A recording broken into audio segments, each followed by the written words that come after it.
Hello everyone, my name is Eostrix. Welcome back if you've been here, and if you haven't, well, now you have. Today I'm likely introducing my most powerful deck that hasn't been updated as I'm too afraid to ruin a good thing, Cascading Madness. This deck is indeed helmed by a band commander. While I don't care, you might, so just slap some random 5-color boy in there, like Ramos' Dragon Engine, and we'll continue to have fun over here with Golos Tireless Pilgrim. Golos is a 3/5 legendary artifact creature scout for 5 mana of any color that has 2 abilities. The first is when Golos enters the battlefield, search for a land card from your library, put it onto the battlefield, and shuffle your library. The second, for 2 Wooburg, exile the top 3 cards of your library. You may play them this turn without paying their mana costs. Yes, he is a good powerhouse. Is he worse than Corvold in that category?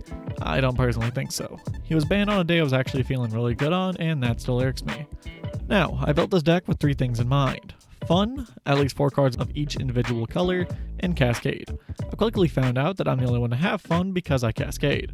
Now here's the deck list, starting with lands. Alchemist's Refuge, Arcane Sanctum, Blighted Woodland, Command Tower, Crumbling Necropolis, Emergent Zone, Fabled Passage, Vampire Biovok, Jungle Shrine, Sandstep Citadel, Seaside Citadel, Urza Saga, Vesuva, Vivid Creek, Vivid Grove, Vivid Marsh, Vivid Meadow, 3 forests, 3 islands, 3 mountains, 4 plains, and 4 swamps.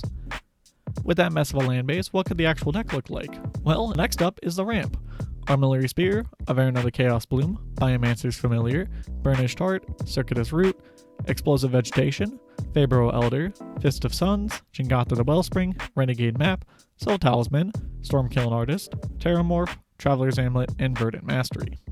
Now for part of the whole reason I made this deck, fun, comprised of Chaos Wand, which yoinks an instant or sorcery from another deck, Atali Primal Storm, yoinks 4 cards each attack, his own commander eventually maybe, Ghastly Conscription, mass manifesting and exiling of one player's creatures in their graveyard, Glimpse of Tomorrow, a fun random effect. The cards you have on board aren't very fun, it can be used in combination with Ghastly Conscription.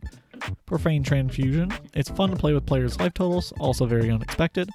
Illness Wealth, this is just stealing but made more accessible. Wander in Archaic / and Explore the Vastlands. This is a card which makes the group hug, but only for you. And Worse Fears, like Mindslaver, but only once, because we're not a dick. For the stuff that gets our other stuff, we have more.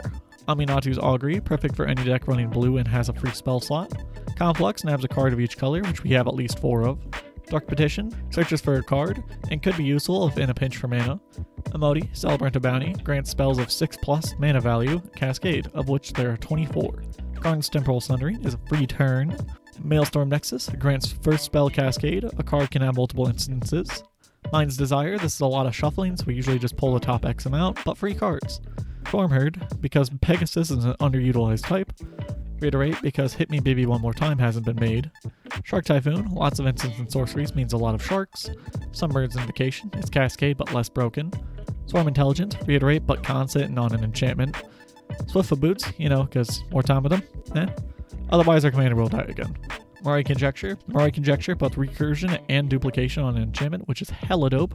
And Time Warp, more turns means more triggers. When we cast our big stuff, we get sad because we can't do it again, but this problem gets fixed with our recursion. Artisan of Kozilek brings back a creature and exiles 2 permanents on attack. Bless Respite stops 1 turn of combat damage and shuffles our graveyard into our library. Command the Dread Horde, creatures come at a price, not that we're afraid to pay though.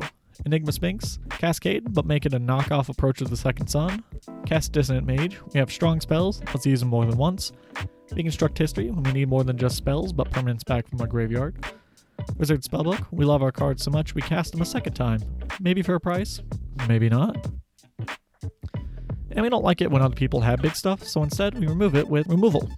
Devastating Mastery, Control-A, Delete. Fractured Identity, it's removal in a sense, but also hilarious. In Garrick's Wake, because we want to keep our board. Okagachi Vengeful Kami, it's a revenge monster. Why wouldn't I? And Rain of Thorns, because if we hit this on any Cascade it removes multiple things. And Reduce to Memory, something that will happen as nobody will want to play with us again. And I just thought Storm was fun to throw in, so we have Gutter Snipe, Hunting Pack, Jadzi, Oracle of Arcavios / Journey to the Oracle, and Tendrils of Agony. And we like to know what we're getting next to make sure we get the most out of our free stuff, so here we have Seeking, Brainstorm, Descendant of Soromaro, Index, Mystic Speculation, Prism Array, and Solve the Equation. And probably the only oddball here, Approach the Second Sun, because why not? Let me know what you think down below, just try not to be rude, and if you enjoyed, consider subscribing yourself. Goodbye. I don't know why I waved.